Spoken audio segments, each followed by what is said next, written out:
What are the biggest threats facing the ocean today? The greatest threat is all of us, is humankind.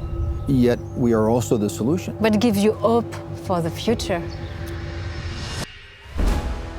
For decades, His Serene Highness Prince Albert II of Monaco has been more than a leader. He's been a tireless voice for the planet. Everything that we put in the sea makes a difference in the end. The ocean is life. We are posing great threats and damaging our ocean. Today, we meet him in Monaco, beside the iconic Oceanographic Museum. Hi, I'm Cyrielle Hariel, journalist, activist, and explorer of Bluetiful Stories, the people that spark hope and drive action to restore our blue planet. The ECOALF podcast. Hi Inès, it's really a privilege to have you for Bluetiful Story. Thank you so much for joining us today. It's a great pleasure to be here. Thank you. So first, I'd like to know, how are you, Monseigneur? I'm doing well, but our global ocean is not doing as well. And so that's why we constantly have to take care of it and make people more aware of the dangers that it faces. For sure, absolutely. So let's start by setting the scene. We are especially in an amazing place. So I would like to know, where are we exactly and why is this place so significant to you?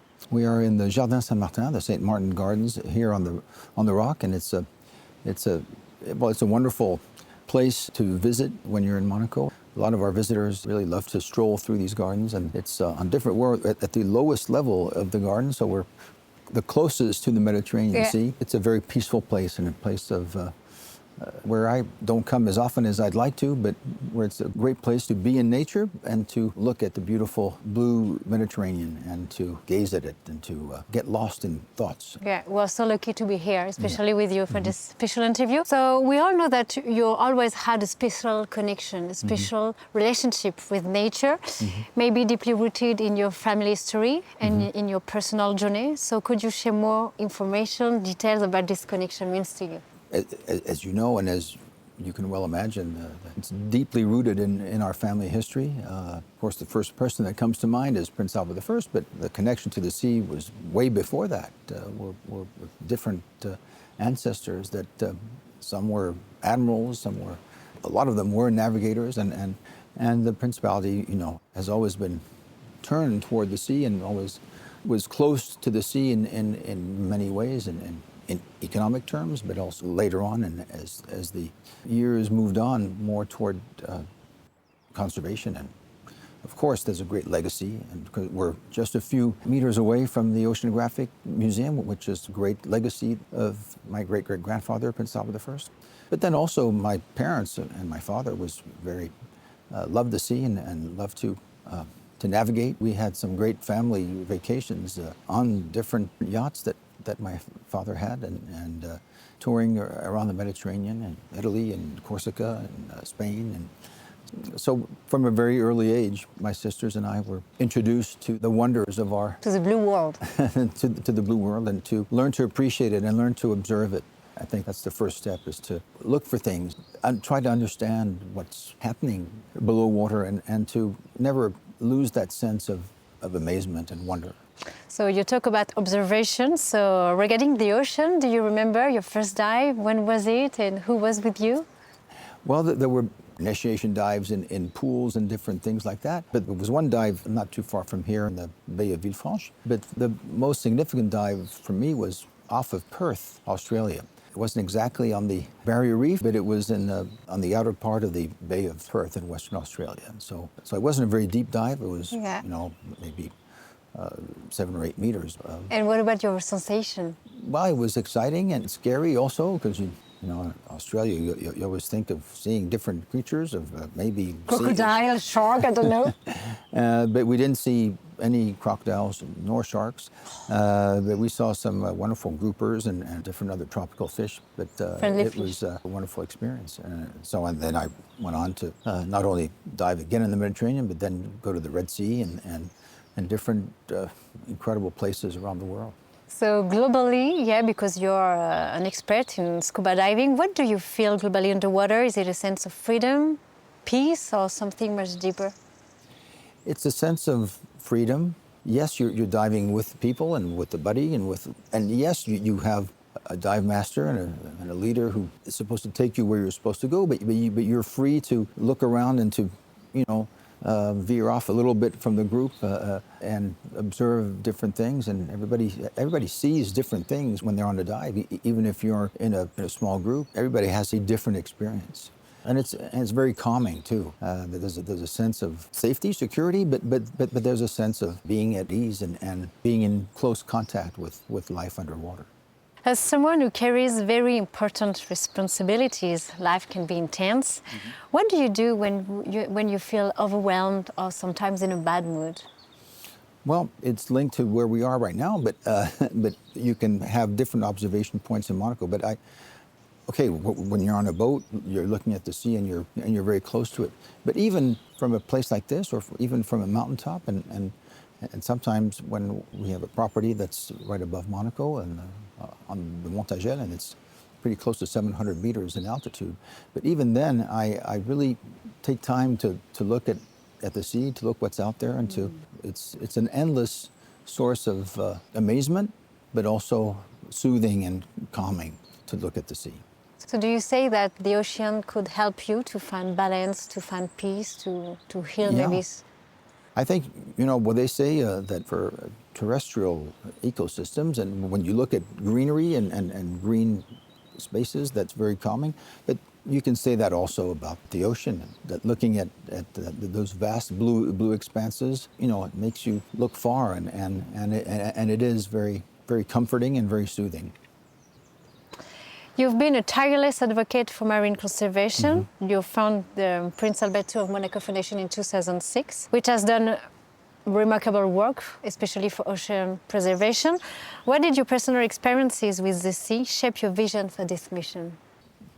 Different experiences I had. I was in the French Navy also for an 8-month tour of learning in the French Navy, and so that also it's a different side of, and it's not so much a scientific and exploration part, but it's you're at sea and you have to confront different challenges, and of course the weather, but being on a very different type of vessel. But just my different travels to different parts of the world in connection with my foundation, it was even more being able to talk to different scientists, to different specialists, that only accelerated my desire to do something more, not only for nature as a whole, for ecosystems here on land, but of course at sea, and to kind of to complement and to be closely linked with what was happening and what was being done by the Oceanographic Institute and the museum. And we do a lot of things together, but also to respond to different projects and to different demands by other organizations, by other foundations that had tangible projects that we wanted also to help in this fight and in this endeavor to better understand, better protect, better manage our not only our protected areas, but to have people understand the importance of our global ocean and how it helps us to stay alive on this planet. That's why I would like to know, what are the biggest threats facing the ocean today, but give you hope for the future regarding this magnificent carbon footprint?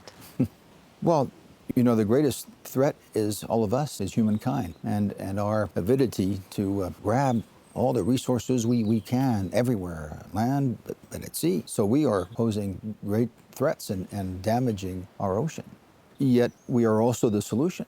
Humankind is also the solution to all of this if we do things the right way, in a more sustainable way, with conservation in mind, and with what we put in the sea or what we let flow into the sea, how we manage different resources, be they food or pharmacy or whatever we take from the sea and transform it into different products. Areas that are polluted, we have to find different solutions, and there are different solutions already out there, not to let plastic pollution be a tremendous burden to us, as it already is. And then, sustainable fisheries, the incredible scourge and problem of illegal and unreported fishing. And there are some areas of progress, but we are far from the goals that we had set to try to mediate that. And so those are the big threats, and we have to collectively really come together, all the stakeholders, to find the best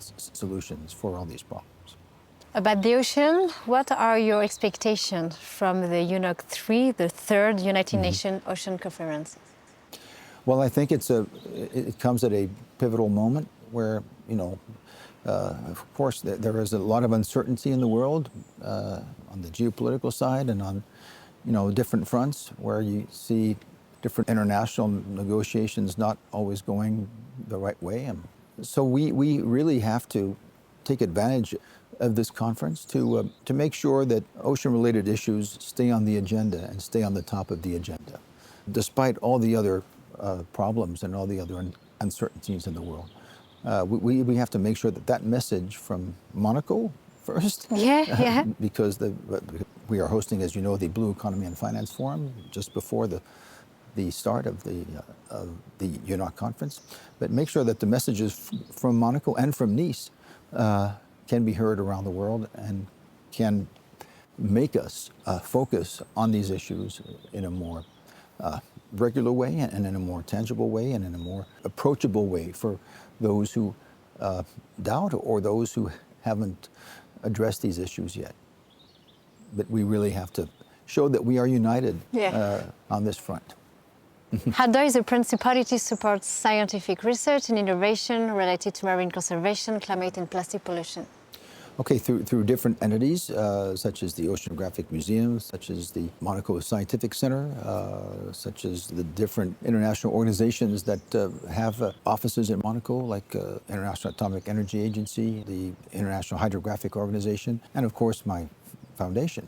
So it goes from fighting plastic pollution in the Mediterranean, where we have different programs, especially the BMED program, which for Mediterranean countries, where we encourage different initiatives by local communities to not only have different measures to combat pollution, plastic pollution, but also to encourage the use of plastic alternatives. And then of course, with other organizations that we've partnered with, where we have actions against the climate. We have the great area of concern is the better management and better identification of marine protected areas. So we do that with the Med Fund, but because the great question is how to fund these marine protected areas. And how to protect them. Yes, not only to set them up, but then of course the financial issues to manage them and to find different ways of securing them. And so the most important thing is to have the right partnerships and to create the right dynamics around these issues so that they are addressed in a very holistic and very reasonable way.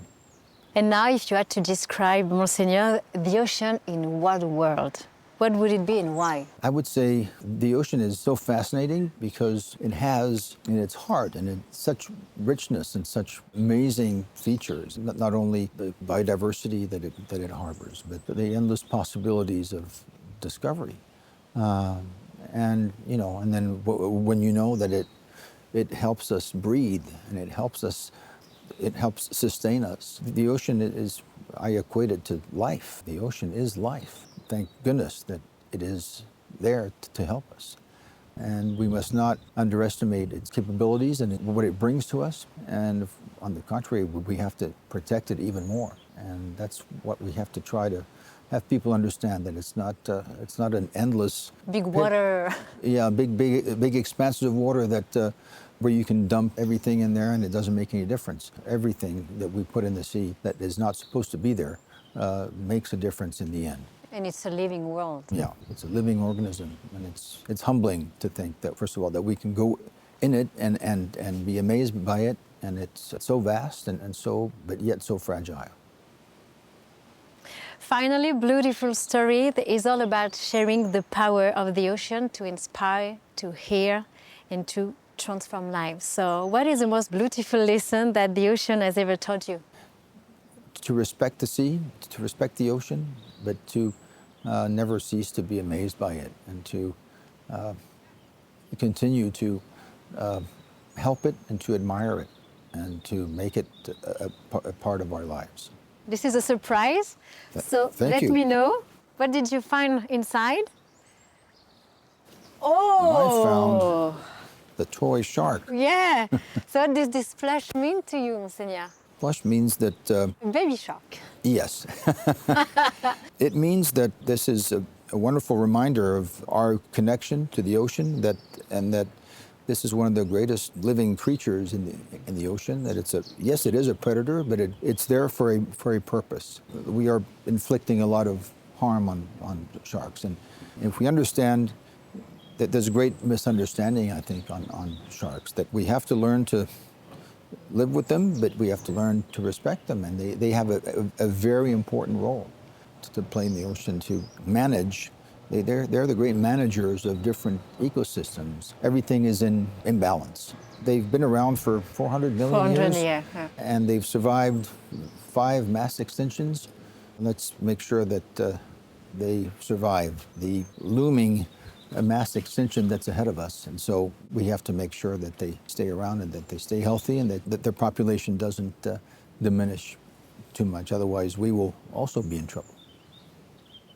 So, Monseigneur, do you have any question for the next Bluetiful storyteller?